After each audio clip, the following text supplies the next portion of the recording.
السلام عليكم ورحمة الله وبركاته.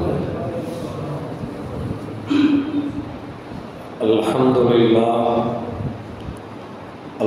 لله رب العالمين، والصلاة والسلام على أشرف المرسلين وعلى آله وأصحابه وأتباعه أجمعين.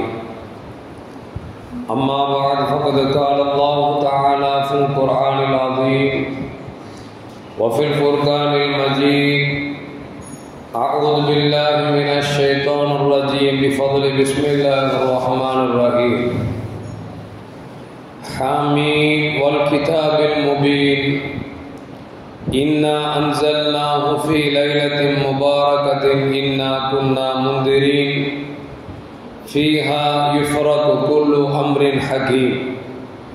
صدق الله العلي العظيم. قال نبينا محمد رسول الله صلى الله عليه وسلم: إن لكل شيء قلبا وقلب القرآن ياسين، ومن قرأ ياسين كتب الله له بقراءتها قراءة القرآن 10 مرات، أو كما قال عليه الصلاة والسلام. رضينا بالله ربا وبالإسلام دينا وبمحمد صلى الله عليه وسلم نبيا ورسولا. يا سيدي يا رسول الله، خذ بيدي قلت حيلتي أدركني يا شفيع المذنبين. اللهم صل وسلم على رسولك سيدنا ونبينا مولانا محمد وعلى آل سيدنا محمد وبارك وسلم عليه. எல்லாம் புகழும் புகழ்ச்சியும் ஏக இறைவனாம் அல்லாஹ் ஒருவனுக்கே உரித்தாக்கி அகிலத்தின் அருள்கொடையாக வந்துதித்த நமது உயிரினும் மேலான கண்மணி முஹம்மது ரசூலுல்லாஹி ஸல்லல்லாஹு அலைஹி வஸல்லம் அவர்கள் மீது ஸலவாத்தும் ஸலாமும் கூறியவனாக என் உரையை ஆரம்பம் செய்கிறேன். எல்லாம் வல்ல அல்லாஹு ஜல்ல ஜலாலுஹு எதை சொல்லவும் கேட்கும் வாய்ப்பளித்தானோ அதன்படி நடந்து நல்ல முஃமின்களாக வாழ்ந்து இந்த உலகத்தை விட்டு பிரிகிற பொழுது லா இலாஹ இல்லல்லாஹ் முஹம்மதுர் ரசூலுல்லாஹ் என்ற கலிமாவை பொழிந்து ஜன்னத்துல் ஃபிர்தௌஸை கண்ணால் கண்டு அகமகிழ்ந்து சிரித்து மரணிக்கக்கூடிய பெரும்பாக்கியம் பெற்ற மக்களில் அல்லாஹ் நம்மை ஆக்கிக் கொள்வானாக. மரணிக்கும் மரணிக்காத இறைநேசர்களின் கூட்டத்தில் நம்மை ஆக்கி அருள்வானாக. நாளை மறுமையிலே கண்மணி முஹம்மது ரசூலுல்லாஹி ஸல்லல்லாஹு அலைஹி வஸல்லம் அவர்களின் திருக்கரங்களால் ஹவுதுல் கௌசர் என்கிற தடாகத்தில் நீர் பருகி அன்னாரின் ஷஃபாஅத்தை பெற்று அன்னாரின் கரம் பிடித்து ஜன்னத்துல் ஃபிர்தௌஸ் என்ற உயர்ந்த சொர்க்கத்தில் அவர்களின் அருகாமையில் அமரக்கூடிய நல்பாக்கியம் பெற்ற மக்களில் அல்லாஹ் நம்மை ஆக்கிக் கொள்வானாக. எல்லாவற்றுக்கும் மேலாக இறை அன்பை பெற்று இறைவனை பார்த்து பரவசம் அடையக்கூடிய அவனுடைய லிகாவையும் ரிதாவையும் பெற்ற மக்களில் அல்லாஹ் நம்மை ஆக்கிக் கொள்வானாக. அருமையான முஃமின்களே, பெருமானார் ஸல்லல்லாஹு அலைஹி வஸல்லம் கேட்ட துஆக்களில் ஒன்று: இறைவா, ரஜபிலும் ஷாபானிலும் எங்களுக்கு பரக்கத்து செய், ரமலானில் இருந்து நன்மைகளை அடைவதற்கு தௌஃபீக் செய் என்று பெருமானார் ஸல்லல்லாஹு அலைஹி வஸல்லம் கேட்டார்களே, அந்த துஆவில் ரஜபை அடைந்து முடிந்து விட்டோம். ஷாபானை தொட்டு நாம் ஷாபானில் இருக்கக்கூடிய நன்மைகளை அடைய இறங்குகிறோம். ரமலானையும் அல்லாஹு ஜல்ல ஜலாலுஹு உடல் ஆரோக்கியத்தோடு உள்ள மகிழ்ச்சியோடு அவனுக்காக பசித்து இருந்து நோன்பு பிடிக்கக்கூடிய, அவனால் இறக்கப்பட்ட குர்ஆனை அதிகம் ஓதக்கூடிய, அவனால் வழங்கப்பட்ட செல்வங்களிலிருந்து ஏழை மக்களுக்கு ஜகாத்துகளையும் சதகாக்களையும் கொடுக்க, பள்ளிவாசல் அமர்ந்து ஏத்திகாஃப் இருந்து அவனுடைய அருளை அடைய, எல்லா நன்மைகளையும் அடையக்கூடிய நல் தௌஃபீக்கினை அல்லாஹ் நம் அனைவருக்கும் தந்தல்வானாக. அருமையான மூமின்களே, வருகிற வியாழக்கிழமை பின்னேறம் வெள்ளி இரவு ஷபே பராத் என்று சொல்வார்கள்.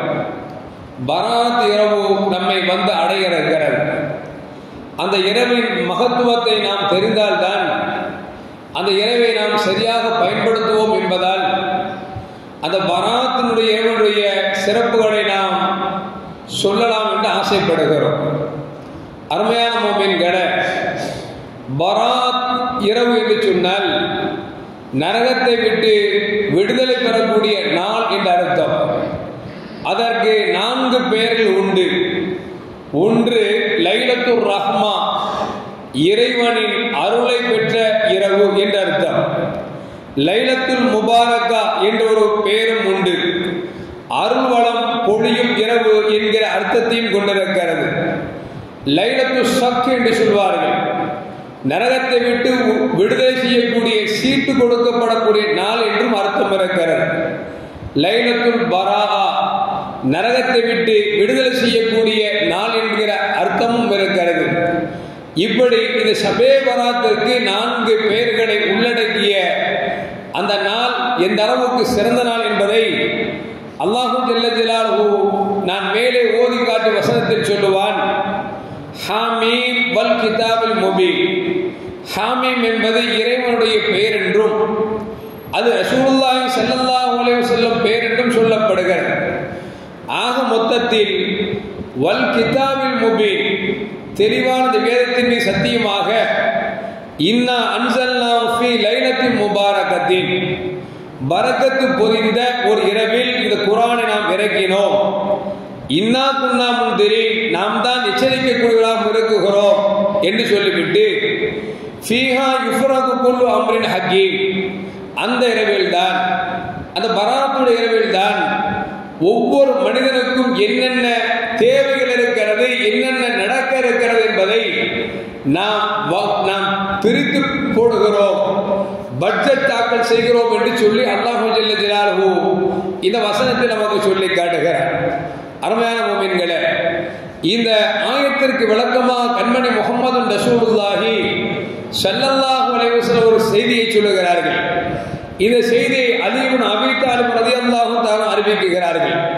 பெருமானார் ஸல்லல்லாஹு அலைஹி வஸல்லம் சொன்னார்கள், இதா கானத் லைலத்துன் நிஸ்ஃபி மின் ஷாபான், ஷாபானுடைய பாதியின் இரவை நீங்கள் அடைந்தீர்கள் என்று சொன்னால் ஃபஇன்னல்லாஹ் யன்ஸிலு ஃபீஹா, அந்த இரவில் தான் அல்லாஹ் ஜல்ல ஜலாலுஹு முதல் வானத்துக்கு இறங்குகிறான். எப்பொழுது இறங்குகிறான் என்று சொன்னால் அந்த பராத் இரவு என்று சொல்லக்கூடிய ஷாபானுடைய 15வது இரவனுடைய மக்ரிபு நேரத்தில் இறங்குகிறான். இறங்கி அல்லாஹ் ஜல்ல ஜலாலுஹு சொல்லுகிறான், அலா மின் முஸ்தக்ஃபிரின் ஃபஅக்ஃபிர் லஹு, யாராவது பாவ மன்னிப்பு தேடுபவர் உண்டா, பாவத்தை நான் மன்னிக்க தயாராக இருக்கிறேன், மன்னிக்குகிறேன் என்று சொல்லி அல்லாஹ் ஜல்ல ஜலாலுஹு முதல் வானத்திற்கு வந்து அடியார்களை பார்த்து இப்படி அழைப்பு கொடுக்குகிறான். அடுத்து சொல்லுகிறான், அலா முஸ்தர்ஸுகுன் ஃபஅர்ஸுகஹு, யாருக்காவது ரிஸ்க் வேண்டுமா கேளுங்கள் தருகிறேன் என்று சொல்லுகிறான். மேலும் சொல்லுகிறான், அலா முப்தலின் ஃபஆஃபிஹி, யாருக்காவது நோயால் பாதிக்கப்பட்டு சிரமப்படுகிறீர்களா, அல்லல் படுகிறீர்களா, கஷ்டப்படுகிறீர்களா, என்னிடத்தில் கேளுங்கள், நோயை போக்கி உடல் ஆரோக்கியத்தை தருகிறேன். அலா கதா கதா, இப்படி ஒவ்வொன்றாக சொல்லி சொல்லி அல்லாஹ் கேட்கிறான். எதுவரைக்கும் என்று சொன்னால் ஹத்தா யத்லு அல் ஃபஜர், அந்த 15வது இரவுடைய மக்ரிபிலிருந்து கேட்க ஆரம்பித்த ரப்புல் ஆலமீன் அடுத்த நாள் ஃபஜ்ர் வரைக்கும் கேட்டுக்கொண்டே இருக்கிறான் என்று சொல்லி நபிகள் நாயகம் ஸல்லல்லாஹு அலைஹி வஸல்லம் சொல்லுகிறார் என்று சொன்னால், அருமையான மக்களே, அந்த நாள் எப்படிப்பட்ட நாள் என்பதை கொஞ்சம் விசாலமாக சிந்தித்து பார்க்க வேண்டும். ஏனென்று சொன்னால் அல்லாஹ் ஜல்ல ஜலாலுஹு நாம் பாவ மன்னிப்பு தேடுவோம், காலமெல்லாம் கேட்போம், ரப்பே இந்த பாவத்தை செய்து விட்டேன், பாவத்தை மன்னித்துக் கொள் என்று சொல்லி நாம் கேட்போம். ரிஸ்க் எங்களுக்கு தடையாக இருக்கிறது, செய்யக்கூடிய வியாபாரங்கள் கைகூட செய்ய மறுக்கிறது, ரப்பே வியாபாரத்தை எங்களுக்கு விசாலப்படுத்தி தா என்று சொல்லி அடியார்கள் கேட்கக்கூடிய நாள் இருக்கிறது. யா அல்லாஹ், எனக்கு இந்த நோய் பாதிக்கப்பட்டிருக்கிறேன், இந்த நோயை விட்டு என்னை காப்பாற்ற எனக்கு நீண்ட ஆயுளை தா மனிதன் அல்லாஹ்விடத்தில் கேட்கிறான், ஆனால் அல்லாஹ்வே மனிதத்தில் வந்து கேட்கிறான், என் அடியார்களே யாராவது பாவ மன்னிப்பு தேர்வு உண்டா? பாவத்தை மன்னிப்பை கேளுங்கள், நான் பாவத்தை மன்னிக்குகிறேன். யாருக்காவது ரிஸ்க் வேண்டுமா? கேளுங்கள், ரிஸ்கை தருகிறேன். யாராவது நோயால் பாதிக்கப்பட்டிருக்கிறீர்களா? கேளுங்கள், நான் ஆரோக்கியத்தை தருகிறேன். இப்படியே கேட்கிறான். ஒவ்வொரு மனிதனுக்கும் என்ன தேவை இருக்குமோ, திருமணம் முடிக்காதவர்கள் எனக்கு நல்ல பெண் வேண்டும் என்று கேட்பார்கள். அல்லாஹ் கேட்கிறான், உனக்கு நல்ல பெண் வேண்டுமா? என்னிடத்தில் கேள், நான் தருகிறேன் என்று சொல்லுகிறான்.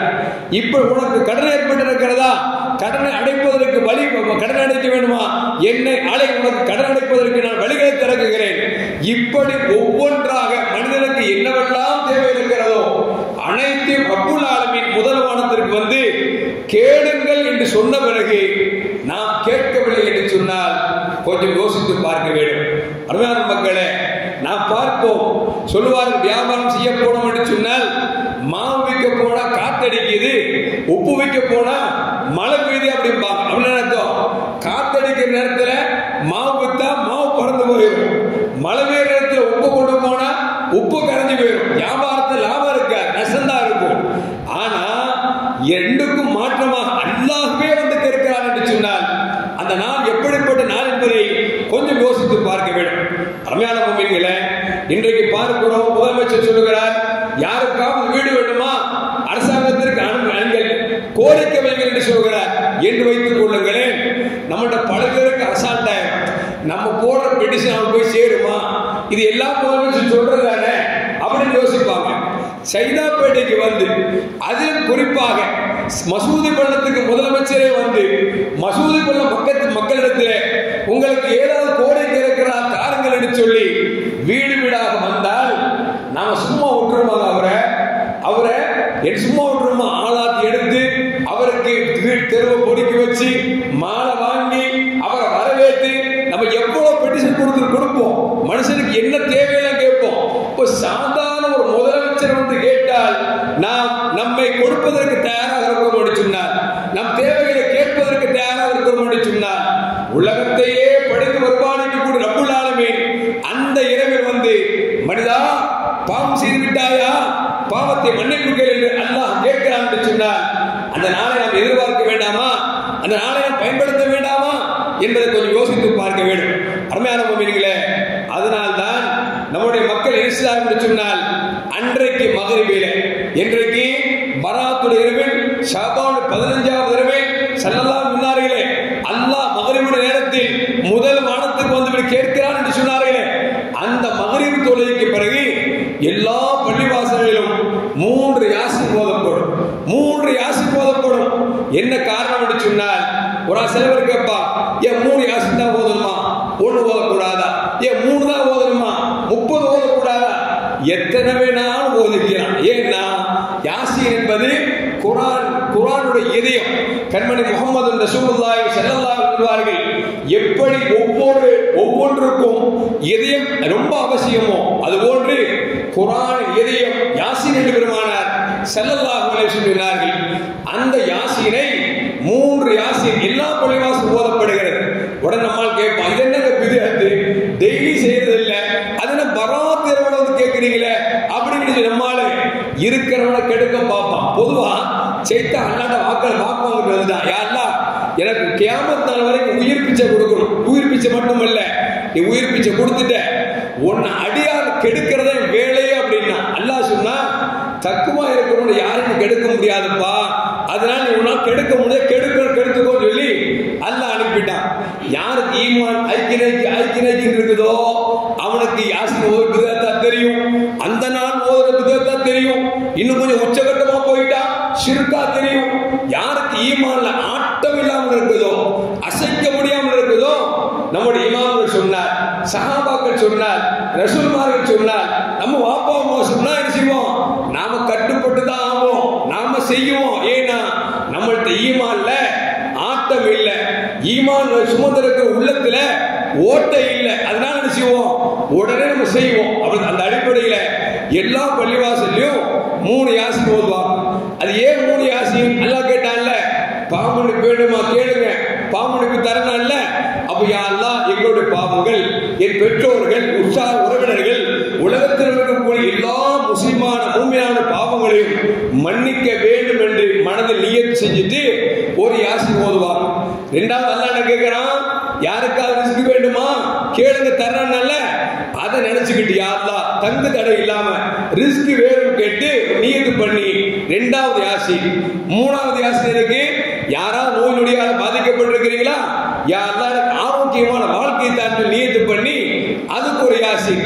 இப்போ உங்களுக்கு உதாரணம், உங்க பையனுக்கு பொண்ணு கிடைக்கும் வச்சுங்களேன், அல்லாஹ் கேட்கிறான்ல, இப்படியே கேட்டுக்கொண்டிருக்கான் இதுவரைக்கும் ஃபஜ்ர் வரைக்கும் கேட்கிறான்ல, உங்களுக்கு என்ன தேவை இருக்குதோ அத்தனை தேவைக்கும் எக்ஸ்ட்ரா ஒரு யாசின் ஓதி நீங்க கேளுங்க. ஏன்னா ஸல்லல்லாஹு அலைஹி இப்படி சொன்னதுனால நம்முடைய இமாம்கள் சும்மா கேட்கிறத விட ரப்புட்ட நம்ம அவருடைய குர்ஆன் இதயமாக இருக்கக்கூடிய யாசீனை ஓதி கேட்டால் இறைவன் இல்லை என்று சொல்ல மாட்டான் என்பதால் நீங்கள் யாசீனை ஓதி செய்யுங்கள் என்று சொல்லி நம்முடைய முன்னோர்கள் மேன்மக்கள் நம்மின் மீது அக்கறை கொண்டவர்கள் நம்முடைய பாவத்தை பரிசீலனை தேடுவதற்காகவே அந்த நன்மக்கள் செய்த செயல்பாடுகள் இன்றைக்கு அல்ல கியாமத் நாள் வரைக்கும் தொண்டு தட்டு வரும். எப்படிப்பட்ட வகாபி வந்தாலும் சரி, எப்படிப்பட்ட கெடுக்கல் செய்தா வந்தாலும் சரி, இந்த அமல் இருக்கும் நடந்துட்டு தான் இருக்கும், அதை மாற்று கருத்து இல்லை. அருமையான நபிகள் நாயகம் ஸல்லல்லாஹு சொல்றாங்க, குர்ஆன் இதயம் யாசீன் வமன் கரா யாசீன், யார் யாசீனை ஓதுகிறார்களோ கதபல்லாஹு லஹு பி கிராத்திஹா கிராத்தில் குர்ஆன் 10 மர்ரா, ஒரு யாசீனை ஓதினால் அல்லாஹ் ஜல்ல ஜலாலுஹு 10 குர்ஆன் ஓதி நன்மை கிடைக்கிறது என்றார்கள் நபிகள் நாயகம் ஸல்லல்லாஹு அலைஹி வஸல்லம். விளங்குதா உங்களுக்கு? ஒரு யாசீன் ஓதுனா 10 குர்ஆன் நன்மை கிடைக்கும் என்று கண்மணி முஹம்மது ரசூலுல்லாஹி ஸல்லல்லாஹு அலைஹி வஸல்லம் சொன்ன ஒரே வார்த்தைக்காகத்தான் நாம இன்னைக்கு காலையிலும் மாலையிலும் ஓதுறோம், நல்ல நாட்களிலும் என்ன செய்கிறோம் ஓதுகிறோம் என்று சொன்னால் நாம் நபியை ஏற்று நாம் அவர்கள் வாழ்ந்த வழியில் செயல்படுத்துவதன் காரணமாகத்தான் இதையெல்லாம் செய்கிறோம். அது மட்டுமல்ல அருமையான முஃமின்களே, மேலும் நபிகள் நாயகம் ஸல்லல்லாஹு அலைஹி வஸல்லம் அபூ ஹுரைரா ரலியல்லாஹு தஆலா சொல்கிறார்கள், மன் கரா சூரத் யாசீன் ஃபீ லைலத் இப்திகா வஜ்ஹில்லாஹ், யார் இரவிலே யாசீனை அல்லாஹ்வுக்காக ஓதுகிறார்களோ குஃபிர லஹு ஃபீ தில்க லைலா, அந்த இரவிலேயே யார் யாசீனை ஓதுகிறாரோ அவர் பாவங்கள் மன்னிக்கப்படுகிறது என்று பெருமானார் ஸல்லல்லாஹு அலைஹி வஸல்லம் சொல்கிறார்கள். நம்ம யாசீன் ஓதுறது நம் பாவத்தை மன்னிக்கிறதுக்காக, ஐயோ யாசீன் ஓதக்கூடாதுன்னு சொல்றது பாவத்தை சேர்க்கிறதுக்காக. விளங்குச்சா உங்களுக்கு? அப்புறம் பாவத்தை அள்ளி கொண்டிக்கணுமா, பாவத்தை நீக்கணுமா? நம்ம நீக்கிறதா இருந்தா அல்லாஹ் மன்னிக்கணும்னா யாசீனை ஓதுங்கள் என்று பெருமானார் ஸல்லல்லாஹு அலைஹி வஸல்லம் நமக்கு சொல்லி தருகிறார்கள். அது மட்டுமல்ல அருமையான முஃமின்களே, மேலும் பெருமானார் சொன்னார்கள், இன்ன ஃபில் குர்ஆனி லசூரத்துன் தஷ்ஃபவு லிக்ராயிஹா வ யக்ஃபிரு லிமுஸ்தமிஹா. ஸல்லல்லாஹு அலைஹி சொல்றாங்க, குர்ஆன் ஒரு சூரா இருக்கிறது, அந்த சூராவை ஓதுவர்களுக்கு அந்த குர்ஆன் ஷஃபாத் செய்கிறது, ரெக்கமெண்ட் செய்கிறது. அதை சும்மா கேட்கிறாங்கல்ல, ஓத தெரியாம சும்மா கேட்கிறாங்க பாருங்க, அவர்களுக்கு பாவங்கள் மன்னிக்கப்படுகிறது என்று சொல்லிவிட்டு இந்த யாசீன் சூரா தௌராத்திலே இருந்தது, அந்த தௌராத்தில் அதற்கு ஒரு பெயரும் சொல்லப்பட்டிருந்தது என்று சொல்லும் பொழுது நபிகள் நாயகம் ஸல்லல்லாஹு அலைஹி வஸல்லம் சஹாபாக்கள் கேட்கிறாங்க, யார் சொல்லலாம் அந்த சூரா அந்த நன்மைகள் என்ன என்று கேட்கிற பொழுது பெருமானார் சொல்கிறார்கள், அதை ஓதினால் உலகம் கிடைப்பதை விட அதுதான் சிறந்தது என்றார்கள் நபிகள் நாயகம் ஸல்லல்லாஹு அலைஹி வஸல்லம். சொல்லிட்டு மேலும் பெருமானார் சொல்கிறார்கள், அந்த சூராவை ஓதுவதால் மர்மையின் திடுவோரை விட்டு மர்மையின் அபாயகரத்தை விட்டு அல்லாஹ் பாதுகாப்பான் என்று பெருமானார் ஸல்லல்லாஹு அலைஹி வஸல்லம் சொன்னார்கள்.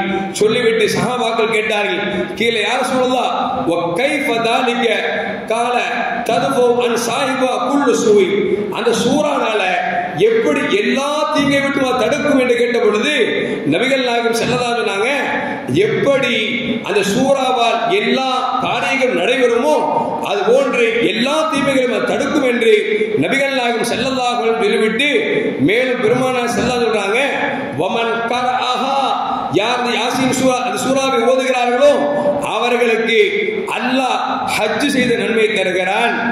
அது மட்டுமல்ல, அந்த யாசீன் சூராவை யார் ஓதி நடைமுறைப்படுத்துகிறார்களோ 20 ஹஜ் செய்த நன்மை கிடைக்கிறது என்று பெருமானார் ஸல்லல்லாஹு அலைஹி சொல்லிவிட்டு அந்த யாசீன் சூராவை யார் கேட்கிறார்களோ அவர்கள் 1000 தீனார்களை தர்மம் செய்த நன்மை கிடைக்கிறது என்று நபிகள் நாயகம் ஸல்லல்லாஹு அலைஹி சொல்லிவிட்டு சொல்கிறார்கள். வமன் கதாஹா பிஹி, யார் அதை ஓதி அதை எழுதி கரைத்து குடிக்கிறார்களோ அவளுக்கு 1000 நோய்களுக்கு மருந்தாக அமைகிறது என்று பெருமானார் ஸல்லல்லாஹு அலைஹி வஸல்லம் சொல்கிறார்கள். அவருக்கு 1000 ஒளிகாட்டியாகவும் அது இருக்கிறது என்று பெருமானார் ஸல்லல்லாஹு அலைஹி வஸல்லம் சொல்கிறார்கள். அருமையான மக்களே, இப்படி யாசீன் சூராவுக்கு இவ்வளவு மகத்துவத்தை சொல்கிறார்கள். அந்த மகத்துவத்தை அறிந்த மேன்மக்கள் நீங்கள் இதுபோல நல்ல நாட்களில் யாசீனை ஓதி அல்லாஹ்விடத்தில் கேட்கிற பொழுது, ரப்பை பொறுத்தவரைக்கும் அடியான் கையை உயர்த்தி விட்டால் இல்லை என்று சொல்லும் மனம் இல்லாதவன் அவன் அப்படிப்பட்டவன். அப்படி இல்லை என்று சொல்லும் மனம் இல்லாதவனிடத்தில் அவன் இறக்கிய சூறாக்களை, குர்ஆன் இதயமாக இருக்கக்கூடிய யாசீன் சூறாவை ஓதி கேட்கிற பொழுது இறைவன் ஒருபோதும் இல்லை என்று சொல்ல மாட்டான் என்பதை நபிகள் நாயகம் ஸல்லல்லாஹு அலைஹி வஸல்லம் நமக்கு சொல்லித் தருகிறார்கள். இன்னும் தெரியுமா, ஷஹர் என்று சொல்லக்கூடிய ஒரு இறைநேசன் சொல்லுகிறார், சுவனத்தில் சொர்க்கவாசிகள் ஓதக்கூடிய சூரா 2 சூரா, ஒன்று யாசீன், இன்னொன்று சூரத்து தாஹா. இந்த 2ஐத்தான் சுவனவாசிகள் கூட ஓதிக்கொண்டிருக்கிறார்கள் என்பதை ஷஹர் ரலியல்லாஹு தஆலா அவர்கள் நமக்கு சொல்லி காட்டுகிறார்கள். அது மட்டுமல்ல, அப்துர் ரஹ்மான் அபி லைலா என்கிற ஒரு தோழர் சொல்லுகிறார், லிகுல்லி ஷைஇன் கல்புன், எல்லாவற்றுக்கும் ஒரு கல்பு இருக்கிறது. குர்ஆனின் இதயம் அது யாசீன் என்று சொல்லிவிட்டு, மன் கராஹா நஹாரன் கஃபா ஹம்மஹு, யார் பகலில் இந்த யாசீனை ஓதுகிறார்களோ அவருக்கு ஏற்பட்டிருக்கிற கவலைகளை அது போக்கும். வமன் கராஹா லைலன், யார் இரவிலே ஓதுகிறார்களோ கஃபர தன்பஹு, அவருடைய பாவங்கள் மன்னிக்கப்படுகிறது என்று சொல்லி அப்துர் ரஹ்மான் அபி லைலா என்று சொல்லக்கூடிய இறைநேசர் மக்கள் சொல்லி காட்டுகிறார்கள். அது மட்டுமல்ல, அருமையான முஃமின்களே, நபிகள் நாயகம் ஸல்லல்லாஹு அலைஹி சொன்னதாக ஆயிஷா ரலியல்லாஹு தஆலா சொல்கிறார்கள், நபிகள் நாயகம் ஸல்லல்லாஹு சொன்னாங்க, அல்லாஹ் ஜல்ல ஜலாலுஹு இந்த லைலத்துல் நிஸ்ஃபுன் ஷஅபான் என்று சொல்லக்கூடிய ஷபே பராத்துடைய இரவில் அல்லாஹ் ஜல்ல ஜலாலுஹு பூமிக்கு வந்து மனிதர்கள் பாவங்களை மன்னிக்கிறான். இந்த அளவுக்கு என்று சொன்னார், கனப கல்பின், கல்வி என்ற ஒரு கோத்திரத்தார்கள் ஆடு மேய்ப்பதற்கு அவர்கள் மிகவும் தேர்ச்சி பெற்றவர்கள். அவங்க இருக்கிற ஆடு இருக்குது, ஆடு ரோமங்கள் நிறைந்த ஆடு.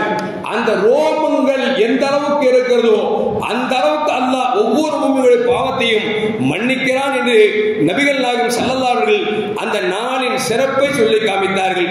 அது மட்டுமல்ல, அந்த மாதத்தில் தான் பெருமானார் ஸல்லல்லாஹு அலைஹி வஸல்லம் ரமலான் அல்லாத மற்ற 11 மாதங்களில் இந்த மாதத்தில் தான் நோன்பை அதிகம் நோற்றிருக்கிறார்கள் என்பதை நமக்கு அன்னை ஆயிஷா ரலியல்லாஹு தஆலா அன்ஹா நமக்கு சொல்லித் தருகிறார்கள். அது மட்டுமல்ல, அருமையான முஃமின்களே, நபிகள் நாயகம் ஸல்லல்லாஹு அலைஹி வஸல்லம் அபூ ஹுரைரா ரலியல்லாஹு தஆலா அறிவிக்கிறார்கள், அந்த நாளில் தான் அல்லாஹ் ஜல்ல ஜலாலுஹு மனிதர்களுக்கு பட்ஜெட் தாக்கல் செய்கிறான். எப்படின்னா, இன்னாருக்கு கல்யாணம் முடியும், இன்னாருக்கு குழந்தை பிறக்கும், இன்னாருக்கு வியாபாரம் செழிக்கும், இன்னார் இப்ப மௌத்தா போவாரு அப்படிங்கிற அல்லாஹ் தீர்மானிக்கக்கூடிய நாள் அந்த நாள் என்று நபிகள் நாயகம் ஸல்லல்லாஹு அலைஹி வஸல்லம் சொன்னார்கள் என்பதை அபூ ஹுரைரா ரலியல்லாஹு தஆலா அன்ஹு சொல்லுகிறார்கள். அது மட்டுமல்ல, அருமையான முஃமின்களே, இன்னும் சொல்ல போனால் ஆயிஷா நாயகி சொல்றாங்க, நாங்க ரமலான்ல நோன்பு பெண்களுக்கு அந்த மென்சஸ் உடைய நேரத்தில் நோன்பு விட்டுருவாங்க, அப்படிதான் விட்டணும், வைக்க கூடாது. அந்த விட்ட நோன்புகளை நாங்கள் எப்போ கலா செய்வோம் அப்படின்னா இந்த ஷாபான் மாதத்தில் தான் நாங்கள் கலா செய்வோம் என்பதையும் அன்னை ஆயிஷா ரலியல்லாஹு தஆலா அன்ஹா சொல்லி காட்டுகிறார்கள். அது மட்டுமல்ல, அருமையான முஃமின்களே, நபிகள் நாயகம் ஸல்லல்லாஹு அலைஹி வஸல்லம் அன்று இரவில் அபா முவைஹிபா என்று சொல்லக்கூடிய ஒரு தோழர்கிட்ட சொன்னாங்க, இன்று இரவு என்னிடத்தில் வா என்று சொன்னார்கள். வந்தார். பெருமானார் ஸல்லல்லாஹு அலைஹி வஸல்லம் அவரை அழைத்துக் கொண்டு ஜன்னத்துல் பக்கி என்று சொல்லக்கூடிய அந்த கபர்ஸ்தானுக்கு சென்றார்கள். இன்றைக்கு மதீனாவில் இருக்கிறது அல்லவா, மதீனாவை ஒட்டி உம்ராக்கு போனவர்களுக்கு தெரியும். அந்த ஜன்னத்துல் பக்கிக்கு பெருமானார் ஸல்லல்லாஹு சென்றார்கள். சென்ற பெருமானார் ஸல்லல்லாஹு அவர்கள் இறைவனிடத்தில் கையேந்தி அழுதார்கள், துஆ செய்து கொண்டே இருக்கிறார்கள். என்ன ஆச்சு அப்படின்னா, இந்த அபா முவைஹிபாவை அழைத்து வருகிற பொழுது மனைவி ஆயிஷா அம்மா தூங்கிட்டு இருக்கிற நிலையில ரசூலுல்லாஹி ஸல்லல்லாஹு அலைஹி வஸல்லம் எழுப்பாமலேயே சொல்லாமலே சென்று விட்டார்கள். அது இன்னொரு ஹதீஸ்ல வருது, ஸல்லல்லாஹு வெளியிருந்து வந்தாங்க, ஒரு Dress போட்ட Dress கழட்டினாங்க, புது Dress எடுத்து போட்டாங்க, போட்டுட்டு அந்த சஹாபியை அழைத்து கொண்டு ஜன்னத்துல் பக்கீக்கு போயிட்டாங்க. எனக்கு ஜன்னத்துல் பக்கீக்கு போனாங்கன்னு தெரியாது. நான் என்ன விளங்கிக்கிட்டேன் அப்படின்னா, ஒரு பழைய Dress கழட்டிட்டு நல்ல Dress போட்டு போறாங்கன்னா இன்னைக்கு நம்ம கூட தூங்குற நேரம் ஆச்சு, நம்ம கூட நைட்ல இருக்கக்கூடிய நேரம் ஆச்சு, ரசூலுல்லாஹ் சட்டையை போட்டு போறாங்கன்னா வேற மனைவிட்டு போறாங்களோ அப்படின்னு சொல்லி எப்படி ஒரு யதார்த்தமான ஒரு பெண்ணுக்கு நினைப்பு வருமோ அந்த நினைப்பு வந்த உடனே ரசூலுல்லாஹ் போக விட்டுட்டு ஆயிஷா அம்மா போய் வச்சு வாங்கிக்குவோம் அப்படின்னு சொல்லி அப்படியே நடந்து வராங்க. பார்த்தா ஜன்னத்துல் பக்கீயில் பெருமானார் ஸல்லல்லாஹு நின்று கொண்டிருக்கிறார்கள், அழுது கொண்டிருக்கிறார்கள், கையேந்தி கொண்டு கண்ணீரை வடித்துக் கொண்டிருக்கிறார்கள். ரசூலுல்லாஹ் கிட்ட போயிட்டு நினைக்கிறாங்க, ஆஹா நம்ம என்ன நினைச்சோம், வேற மனைவி வந்தாங்க நினைச்சோம், ஒரு சாதாரண பெண்ணுடைய நினைப்பு வந்துருச்சே அப்படின்னு தயங்கி நிற்கிற நேரத்தில் அண்ணன் பெருமானார் ஸல்லல்லாஹு அலைஹி வஸல்லம் ஆயிஷா அம்மாட்ட கேட்டாங்க, ஆயிஷா அல்லாஹ்வும் ரசூலுல்லாஹ்வுக்கு மோசம் பண்ணிடுவாங்க நினைச்சியா, உன் கூட இருக்கிறத விட்டுட்டு வேற மனைவிட்டு போய் தங்கிடும் நினைச்சியா அப்படின்னு. ஆமாம் யார சொல்லலாம், பெண் தானே, யதார்த்தமா நினைப்பு வந்து விட்டு சொன்ன பொழுது ஸல்லல்லாஹு அப்பவும் சொல்றாங்க, இந்த இரவு என்ன தெரியுமா, இந்த இரவில் தான் அல்லாஹ் முதல் வானத்துக்கு வருகிறான், மனிதர்கள் பாவங்களை மன்னிக்குகிறான், யார் யாருக்கு என்ன தேவை இருக்கிறதோ கேளுங்கள் தருகிறேன் என்று சொல்லுகிறான். அப்படிப்பட்ட ஒரு புனிதமான இரவு என்று சொல்லி நபிகள் நாயகம் ஸல்லல்லாஹு சொன்னார்கள். கபர்ஸ்தானுக்கு முடிச்சிட்டு ரசூலுல்லாஹ் வீட்டுக்கு வர்றாங்க. வந்தா பெருமானார் ஸல்லல்லாஹு தொழுது கொண்டே இருக்கிறார்கள். எந்த அளவுக்கு என்று சொன்னால் ஒரு கட்டத்தில் சஜிதாவிற்கு சென்றவர்கள் பெருமானார் ஸல்லல்லாஹு நீண்ட நேரமாக சஜிதாவில் எல்லாம் அப்படியே படுத்திருக்கிறார்கள். அன்னை ஆயிஷா அம்மா பார்க்கறாங்க, ரசூலுல்லாஹ் இவ்வளவு நேரம் சஜிதாவில் இருந்ததிலே ஒருவேளை மௌத்தாகிவிட்டார்களோ, படுத்த நிலையிலே மௌத்தாகிவிட்டார்களோ, சஜிதாவின் நிலையிலே மௌத்தாகிவிட்டார்களோ என்கிற பயம் வந்த பொழுது அண்ணன் பெருமானார் ஸல்லல்லாஹுடைய காலை கொஞ்சம் சுரண்டுகிறார்கள். பெருமானாரின் கால் அசைகிறதை விளங்கிக் கொண்டார்கள். பெருமானார் ஸல்லல்லாஹு மரணிக்கவில்லை, உயிரோடு தான் இருக்கிறார்கள், ரப்போடு பேசிக் கொண்டிருக்கிறார்கள், ரப்பிடத்தில் முறையிட்டுக் கொண்டிருக்கிறார்கள் என்பதை அறிந்து கொண்ட அன்னை ஆயிஷா ரலியல்லாஹு சொல்றாங்க, நான் கொஞ்சம் கவனமாக கேட்டேன். அந்த சஜ்தாவில் இப்படி துஆ செய்தார்கள், அல்லாஹும்ம இன்னி அஊது பிரிதாக மின் சஹதிக, யா அல்லாஹ் உன் பொருத்தத்தை கொண்டு உன் கோபத்தை விட்டு நான் உன்னிடத்தில் பாதுகாப்பு தேடுகிறேன், உன்னுடைய தண்டனை விட்டு உன்னிடத்தில் ஆரோக்கியத்தை கேட்கிறேன் என்று பெருமானார் ஸல்லல்லாஹு அலைஹி வஸல்லம் அல்லாஹ்விடத்தில் துஆ செய்த இந்த துஆவை என் காதால் கேட்டேன் என்று சொல்லி அன்னை ஆயிஷா ரலியல்லாஹு தஆலா அன்ஹா சொல்லுகிறார்கள் என்று சொன்னால், அருமையான மக்களே, அந்த இரவு வணக்கத்திற்கு ஒரு சிறந்த இரவு. அந்த இரவை நாம் சரியான முறையில் பயன்படுத்த வேண்டும். அவர்கள் சொல்லுகிறார்கள், இவர்கள் சொல்லுகிறார்கள், அது பிதாத், இது சிறுக்கு என்று சொல்கிறார்கள் என்று சொல்லி ஏமாந்து விட்டால் இது ஷைத்தானின் சூழ்ச்சி மட்டும் என்று விளங்கிக் கொள்ள வேண்டும். இன்னும் சொல்ல போனா எந்த நேரத்தில் எவன் நோட்டீஸ் வெளியே கொடுக்கலான்னு தெரியல.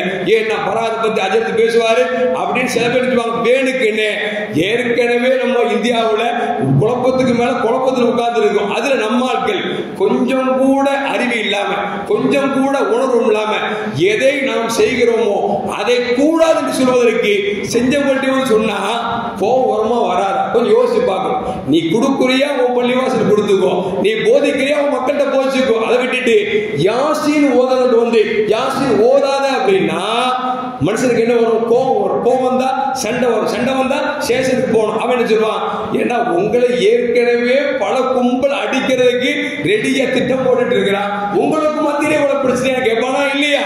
இது கேட்கறதுக்கு என்ன காரணம் அப்படின்னா, நான் கொஞ்சம் அறிவோட யோசிக்கணும், யார் எதை செய்யணும் விட்டுருங்கிற மார்க்கத்துக்கு உடன்பட்டுத்தான் செய்கிறார்கள்.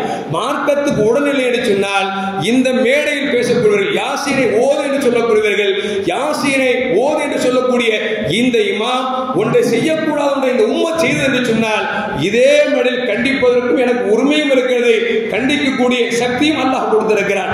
எனவே இது ஓதணுமா ஓத வேண்டாமாங்கிறத நாங்க மக்கள்கிட்ட சொல்றோம், ஓதணும்னு சொல்றோம், நாங்க சொல்றது அப்படி இல்லை. நீங்க ஓதக்கூடாது அபிப்பிராயம் வந்தா உங்களை யார் பின்பற்றி வருகிறார்களோ, உங்கள் குடிசைகளில் யார் தொழுகிறார்களோ, உங்களுடைய வணக்க ஸ்தலத்தில் யார் தொழுகிறார்களோ அவங்களோட நிறுத்திக்கிட்டீங்க அப்படின்னா அது நல்லதாக இருக்கும் என்பதை உங்களுக்கு தாழ்மையோடு கேட்டுக் கொள்கிறேன். அருமையான மக்களே, இப்படிப்பட்ட அந்த இரவுல மலக்குமார் சையாஹின் என்கிற மலக்குமார் வருவாங்க. நினைச்சுவாங்களா அப்படியே சுத்தி பார்த்துட்டு வருவாங்க. பார்க்கும் பொழுது யார் யார் பாம்புனை கேட்டா, யாருக்கு கேட்டா அப்படிங்கிறத எல்லாம் அல்லாவும் கேட்கிறான். மலக்குமார் நியமிக்கப்பட்டிருப்பாங்கல்ல அவங்களும் போய் எடுத்து சொல்லுகிற பொழுது அப்போ அல்லாஹ் சொல்லுவாங்களா, யா அல்லாஹ் இந்த மனுஷன் நோய்க்காக துவா கேட்டார், இந்த மனுஷன் தன் மகனுக்கு பொண்ணு கிடைக்கிற பொண்ணு கேட்டார், இந்த மனுஷன் தன் பொண்ணுக்கு மாப்பிள்ளை கிடைக்க வேணும் சொல்லி கேட்டார். இப்படி ஒவ்வொன்றா சமர்ப்பிக்கிற பொழுது அல்லாஹ்ட்ட மலக்கு சொல்லுவாங்களா, அந்த சபையில யாரெல்லாம் இருந்தாங்களோ அவங்க எல்லாருக்கும் பாவத்தை மன்னிச்சிரு, எல்லாருக்கும் என்ன தேவை இருக்குதோ அதையெல்லாம் கொடுத்துறேன்னு சொல்லும் பொழுது மலக்குமார் சொல்லுவாங்களா, யா அல்லாஹ் அந்த மனுஷன் லட்டு கிடைக்குமான்னு வந்தார். அந்த மனுஷன் எதையாவது வம்ப பிடிச்சி இழுக்கலாமான்னு வந்து உட்கார்ந்தாரு. இந்த மனுஷன் புறம் பேசிட்டே உட்கார்ந்தாரு.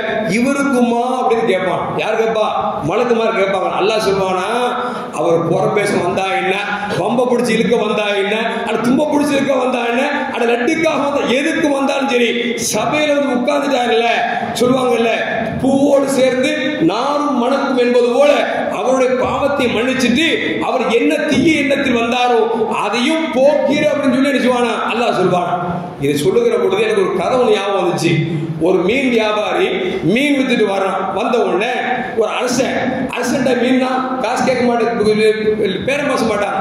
நம்மளா நினைச்சுவோம் 600 ரூபாய்னா 400 ரூபாய்க்கு தெரியான்னு கேட்போம், இல்ல 300 ரூபாய்க்கு தெரியான்னு கேட்போம். அவன் முடிஞ்ச வரைக்கும் எவ்வளவு குறைக்கணுமோ நம்ம குறைச்சிட்டே நிற்போம். அப்படிதானே? அரசமா செய்ய மாட்டான்ல. மீன்காரன் வந்தான். ஐயா அரசரே, இந்த மீன் வச்சிருக்கேன் வாங்கிங்க அப்படின்னா. எவ்வளவுன்னு கேட்ட உடனே அவன் சொன்னா இந்த மீன் 10,000 ரூபாய் அப்படின்னா.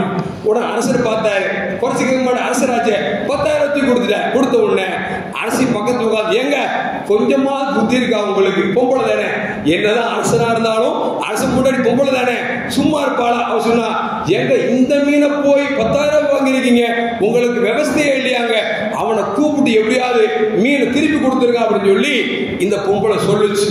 அவன் பார்த்தா, ஏம்மா நான் திருப்பி கொடுத்த அரசனா இருக்கிறதுக்கு அசிங்கம் இல்லையா? யார் தப்பா நினைக்காத அளவுக்கு ஏதாவது ஐடியா கொடுத்தா நீ சொல்ற மாதிரி செஞ்சாரு அப்படின்னு. அந்த அம்மா சொல்லுச்சு, அரசன் நீங்க அவனை கூப்பிடுங்க, மீன் ஆண் மீனான்னு கேளுங்க. அவன் ஆண் மீன் அப்படின்னா எனக்கு பொன் மீன் தான் வேணும் அப்படின்னு திருப்பி கொடுத்துருங்க. இல்ல பொன் மீனான்னு கேளுங்க, அவன் பொன் மீன் தான் அப்படின்னா எனக்கு ஆண் மீன் தான் வேணும் கொடுத்துருங்க அப்படின்னா. அப்படி சொல்லிட்டோம்னா மீனை கொடுத்துடலாம், காசை வாங்கிடலாம்ல. உன அரசரே வாடா அப்படின்னார். என்னப்பா என்ன அரசரே அப்படின்னா, இது என்ன ஆண் மீனா அப்படின்னார். ஆண் மீனா ஆண் மீனானார், பெண் மீனானார். சொன்னா சார் இது ஆண் மீனும் இல்லை பெண் மீனும் இல்லை, ஆண் மீனும் இல்லை பெண்ணு மீனும் இல்லை. அரசனுக்கு ஒன்றும் புரியல. என்னடா காசை திருப்பி வாங்கறதுக்குள்ளோ நம்ம இப்படி மனைவி பேச்சு கேட்டான், இப்போ நல்ல பதில் சொல்லிட்டான்னு சொல்லி கூட ஒரு 10,000 கொடுத்தான். அரசருக்கு என்ன பழக்கம் அப்படின்னா, ஒரு சந்தோஷமான செய்தி கிடைச்சிச்சுன்னா அள்ளி கொடுக்குற பழக்கம். கூட ஒரு 10,000 கொடுத்துட்டான். கொடுத்து இந்த அம்மாவுக்கு தாங்க முடியல, காந்த ஆரம்பிச்சிருச்சு. என்னக்கா 10,000 திருப்பி வாங்குறதுக்கு நம்ம ஐடியா போட்டா அவன் அந்த 10,000 ரூபாய்க்கு மேல எக்ஸ்ட்ரா 10,000 கொடுத்துட்டீங்களே, கொஞ்சம் கூட விவசாயம் இருக்கா அப்படின்னு சொல்லி அந்த அம்மாவை திட்டான். உன 20,000 காசு ஆச்சா? அந்த காசை கொண்டு போகும்போது பையிலிருந்து ஒரு காசு தங்க காசு கீழே விழுந்துருச்சு. விழுந்த உடனே அந்த அம்மா பாத்தீங்களாங்க, பிச்சைக்கார பைய 20,000 காசை கொடுத்துட்டு ஒரு காசை கொடுத்து எடுத்துட்டு போறான் பாத்தீங்களா? அது விட்டுட்டு போனா நம்ம வேலைக்காரன் யாரும் எடுத்துக்க மாட்டாங்களா? அவனை கூப்பிட்டு கேட்டு, ஏன்டா ஒரு காசை எடுத்த, இவ்வளவு கொடுத்து போதலையா அப்படின்னு சொல்லி காசு ரிட்டர்ன் வாங்கணும்னு அரசு கூப்பிட்டார். எப்பா 20,000 ரூபாய்க்கு மீனு காசு கொடுத்துருக்கேன், ஒரு காசு தான் விழுந்துச்சு, அதை போய் எடுக்க நீ கச்சப்பையில கொடுத்துரு, காசை போல கூட அப்படின்னா. அவன் சொன்னான், ஐயா நான் காசை கச்சத்தனத்தில் எடுக்கல, அந்த காசுடைய பக்கத்துல உங்களுடைய உருவம் பொறிக்கப்பட்டிருக்கு, யார் காலியாவது மிதிச்சுட்டா உங்களுக்கு அவமானம் இல்லையா, அதனால எடுத்த அப்படின்னு அரசு இன்னும் 10,000 கொடுத்தார். ஒரு அரசனுக்கே இவ்வளவு பெருமைன்னா உங்களையும் என்னையும் படைத்த ரப்புல் ஆலமீன் எந்த அளவுக்கு எடுத்து ஹதீஸ் ரசூலுல்லாஹ் சொல்வாங்க, அல்லாஹ் ஜல்ல ஜலாலுஹு மனுஷன் ஒரு இடத்துக்கு போனா எல்லாவற்றையும் இழந்துட்டான், இழந்ததை மீண்டும் பெரிய ஹதீஸ் என்ன சுருக்கமா சொல்றேன் இன்ஷா அல்லாஹ், எல்லாவற்றையும் இழந்துட்டான், மீண்டும் அது கிடைத்த போது சந்தோஷம் சொன்னானா, இறைவா நீ அடிமை நான் எஜமான் சொன்னான். அல்லாஹ் நீ என் அடிமை நான் எஜமான் சொன்னான். இது ஷிர்க், இது என்னங்க ஷிர்க். ஆனா இப்படி ஒரு அடியான் நாவு தளர்ந்து சந்தோஷத்தின் மிகுதமாக ரப்பை அடிமையாகும், அடிமையை எஜமானாக சொன்னாலும் அல்லாஹ் எந்த அளவுக்கு சந்தோஷப்படுகிறான் என்று சொன்னால், இழந்ததை அவன் கிடைத்தவுடன் சந்தோஷப்பட்டான்ல, அதை விட பன்மடங்கு அல்லாஹ் சந்தோஷப்படுகிறான் என்றார்கள் நபிகள் நாயகம் ஸல்லல்லாஹு அலைஹி வஸல்லம். அருமையான மக்களே, அப்படின்னா உலகத்தில் நம்மளை கெடுக்கிறதுக்கு சைத்தான் இருக்கிறான். மலக்குமார்கள் கூட அவங்க சும்மா தான் உட்கார்ந்தாரு, லட்டுக்கு வந்து உட்கார்ந்தாரு, புட்டுக்கு வந்து உட்கார்ந்தாரு. அல்லாஹ் சொல்றான், அட லட்டுக்கு உட்கார்ந்தானா புட்டுக்கு உட்கார்ந்தானா வம்பையிலுக்கு வந்தான்னா யாராவது பாவத்தை மன்னிச்சுன்னு சொல்லக்கூடிய ஒரு நாள் பராத்துடைய நாள்.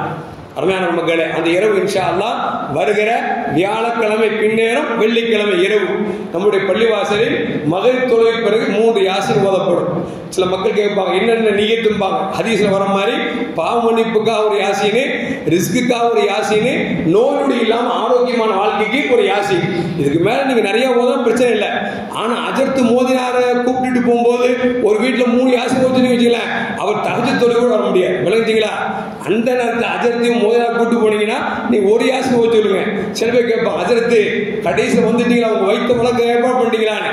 நம்மளை பொறுத்த வரைக்கும் யாரும் அதிகமாக கூப்பிடுறதும் இல்லை, நம்ம எதிர்பார்க்கறதும் இல்லை. நாம சொல்றது என்னன்னா, அஜர்த்து மாதிரி மோதினார கூப்பிடுறதை விட நீங்க உட்கார்ந்து ஓதுங்க, அதுதான் சிறப்பு. நான் அடிக்கடி திரும்ப சொல்றேன், நீங்க யாசின் எடுத்து தத்தக்கா புதக்கான்னு ஓதுனாலும் நன்மை அதிகம். விளங்குதா உங்களுக்கு? அதனால நீங்க யாரும் கூப்பிட வேண்டிய அவசியம் இல்லை.